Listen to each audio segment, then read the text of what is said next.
In recent years, a growing number of video games have become unplayable, not because of hardware failure or lack of demand, but because publishers shut down their servers. From live service titles to games with always online DRM, once those servers are gone, so is the game. But now an organized campaign has emerged, one that's attempting to change the laws around game shutdowns in Europe and beyond.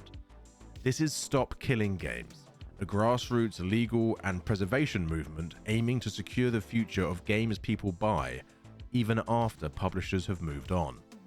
The trend of game shutdowns isn't new, but it's accelerating. Some titles, like The Crew, were rendered completely unplayable after publishers shut off authentication servers. Even physical copies no longer work. Other games, such as Babylon's Fall, Darkspore, and Marvel Heroes, have been entirely removed from digital storefronts and are now inaccessible to new or returning players. In many cases, there are no offline options, no player-hosted servers, and no legal requirements to keep the game accessible after the publisher ends support. In response to this growing issue, YouTuber and content creator Ross Scott launched the Stop Killing Games campaign in early 2024. His goal was to use an official mechanism within the European Union, the European Citizens Initiative, to force legislative discussion about the preservation of online-dependent games. The Citizens Initiative is a formal legal process that allows EU citizens to propose new laws if they gather 1 million signatures from at least 7 member states. The campaign outlines 3 core objectives. Number 1, advance notice, requires publishers to give reasonable warning before permanently shutting down a game. Number 2, preservation options, mandate that game remain accessible post-shutdown, either through offline modes or the ability for players to host servers. Number 3, consumer protection laws, clarify and reinforce consumer rights around purchased digital products, potentially challenging end-user license agreements, or EULAs, and that allow unilateral shutdowns. The campaign does not call for banning online-only games or mandating support forever.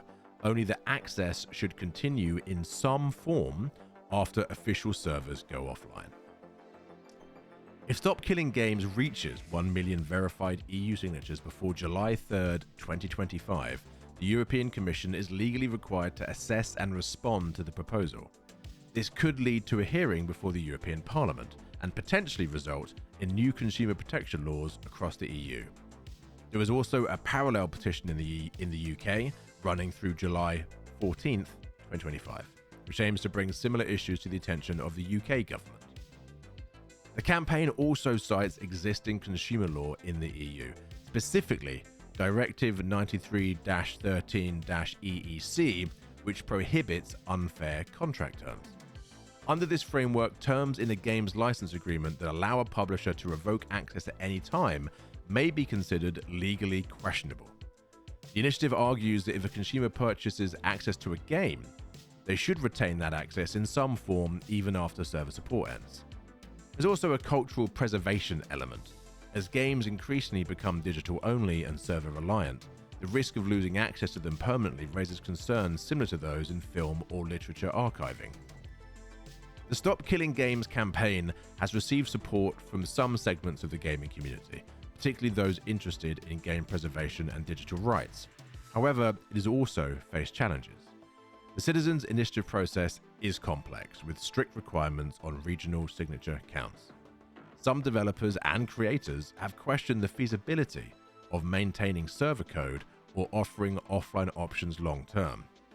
Advertising and promoting the petition across platforms has been restricted due to political ad policies, particularly in the EU. As of June 2025, the petition has reached over 400,000 signatures, less than halfway to its target. So what happens next? Well, the outcome of Stop Killing Games hinges on the success of its EU campaign. If 1 million verified signatures are collected by July 3rd, 2025, the European Commission must formally respond. If successful, the campaign could push forward the first major legal framework designed to protect access to digital games after shutdown. If the signature goal is not met, no legislative action will be required, the campaign may conclude without formal change. The UK petition, while symbolic, may also help raise awareness and influence future policy discussions. Stop Killing Games is one of the first organised legal challenges to the practice of digital game shutdowns. Whether it succeeds or not, it raises critical questions. What does it mean to own a game in a digital age? Should consumers have guaranteed access to the products that they paid for?